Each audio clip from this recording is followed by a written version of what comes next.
Hello students, आप सब कैसे हैं। आज की इस वीडियो में आपका स्वागत है। आज की इस वीडियो में हम लोग vocabulary for CDS and NDA करने वाले हैं और ये जितने भी वोकैबुलरी हम लोग कर रहे हैं ये सारे के सारे इम्पॉर्टेंट है और आपके एग्ज़ाम में इससे आ भी सकते हैं। तो आप इसको सही तरीके से सीखें और अपने दोस्तों को भी सिखाएं। और वीडियो शुरू करने से पहले हम आपसे रिक्वेस्ट करेंगे कि आप इस चैनल को सब्सक्राइब करें और लोगों तक शेयर करें ताकि ज़्यादा से ज़्यादा लोग इसे लाइक करें। तो चलिए हम लोग अपने वर्ड्स की तरफ बढ़ते हैं। तो देखिए हमने पार्ट 1 में word A, starting with word A हमने शुरू किया था। तो उसी में जो है अभी हम लोग आगे बढ़ेंगे कि इसमें आगे जो 5 वर्ड हम लोग करने वाले हैं। तो पहला वर्ड है उसमें एब्डिकेट। एब्डिकेट का मतलब ये होता है to give up power. To give up power का मतलब ये हुआ कि अगर आपको कोई पावर दी जा रही है, आपको कोई चीज़ दी जा रही है जो आपको बेनिफिट पहुंचाती है और आप वो लेना नहीं चाहते, ठीक, तो उसका मतलब ये होता है। और इसके सिनोनिम्स में हो जाएंगे आपको refusal from the power, renounce. देखिए इसका मतलब सेम होता है और उसके अपोजिट में हो जाएगा to gain power. To gain power का मतलब ये है कि पावर को लेना, ठीक। तो देखिए यहाँ पे एक एग्जाम्पल लिखा हुआ है, the old king abdicated the throne. देखिए यहाँ पे ये कह रहा है कि जो बूढ़ा राजा था उसने राजगद्दी लेने से मना कर दिया, ठीक। तो देखिए यहाँ पे एब्डिकेट का मतलब क्या हो गया, टू गिव अप पावर। मतलब वो पावर किसी चीज किसी भी सेंस से हो सकता है वो, ठीक, राजगद्दी से हो सकता है या फिर कोई पोस्ट ऐसी है जो आप लेने से मना कर सकते हैं, ठीक। तो इसका मतलब हम लोग एब्डिकेट बोल सकते हैं और इसके सिनोनिम्स और एंटोनिम्स मैं आपको बता दिया। चलिए अब हम लोग अपने नेक्स्ट वर्ड की तरफ बढ़ते हैं। हमारा नेक्स्ट वर्ड है एबेरेंट। एबेरेंट का मतलब ये होता है एबनॉर्मल, यानी कोई भी जो चीज़ सामान्य ना हो, कोई भी ऐसी चीज़ जो सामान्य ना हो उसे हम लोग एबेरेंट बोल सकते हैं। तो इसके सिनोनिम्स आपके हो जाएंगे डेविएंट, वरिंग। देखिए डेविएंट और वरिंग का मतलब ये हुआ कि मार्ग से भटकना, यानी कोई भी जो चीज़ सामान्य न लगे तो उसको हम लोग एबेरेंट बोल सकते हैं। और इसका एंटोनिम्स जो होगा आपको नॉर्मल हो सकता है, यूजुअल हो सकता है। देखिए नॉर्मल और यूजुअल क्या हो गया, इसका अपोजिट हो गया। अपोजिट क्यों होगा, क्योंकि देखिए नॉर्मल का मतलब क्या होता है सामान्य तरीके से और एबेरेंट का मतलब होता है एबनॉर्मल यानी असामान्य तरीके से, ठीक।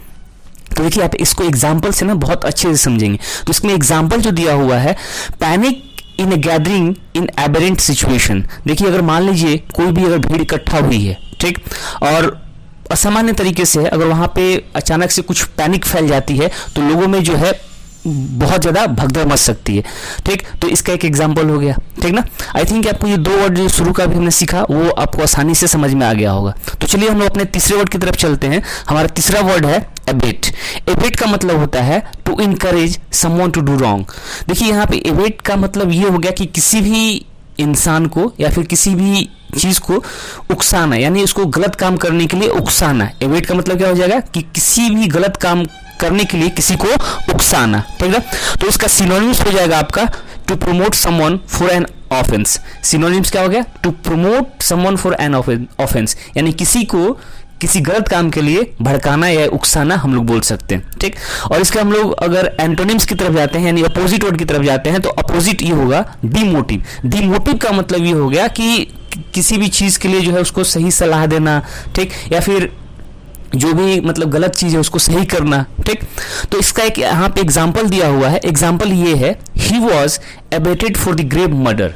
देखिए यहाँ पे ये है कि इस सेंटेंस का जो मीनिंग होगा, मीनिंग ये कहता है कि उसको मर्डर करने के लिए उकसाया गया, यानी वो गलत काम करने के लिए उसको उकसाया गया, ठीक ना।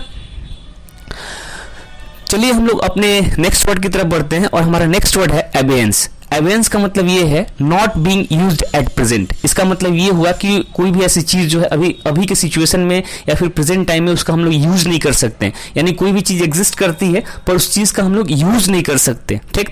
जैसे इसका सिनोनिम्स बोल सकते हैं एबंडन। एबंडन हम लोग इसके पहले पार्ट में जो फर्स्ट वीडियो था उसमें हमने किया था एबंडन के बारे में, तो इसका सिनोनिम्स हो सकता है, ठीक ना। देखिए यहाँ से उसको हम लोग कोरिलेट कर सकते हैं उसके साथ जो हम लोग फर्स्ट पार्ट में एबंडन के बारे में किए थे, ठीक।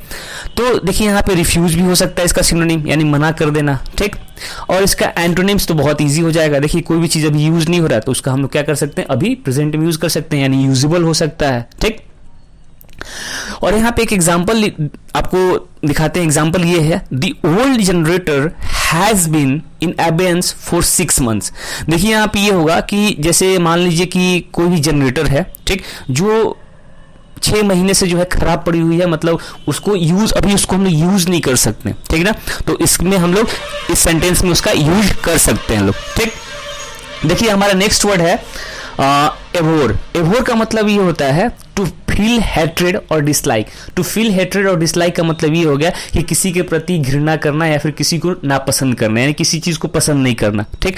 तो इसके आपके सिनोनिम्स हो जाएंगे प्रीजुडिस और लोथ। देखिए इनका मतलब ये होता है, प्रीजुडिस और लोथ का मतलब ये हो गया कि आप किसी चीज को जो है अनलाइक कर रहे हैं, डिसलाइक कर रहे हैं और उसके खिलाफ नफरत रखते हैं, ठीक ना। और इसके हम लोग एंटोनिम्स की तरफ जाते हैं, तो इसका एंटोनिम्स जो होगा आपका लाइक हो सकता है, अप्रेज हो सकता है, ठीक, यानी किसी की प्रशंसा करना या फिर किसी को लाइक करना, ठीक ना। चलिए हम इसके सेंटेंस की ओर जाते हैं। तो सेंटेंस ये है, the world would be like heaven where all the people abhor none. देखिए यहाँ पे ये है कि अगर पूरी दुनिया जो है वो स्वर्ग बन जाएगी, कब?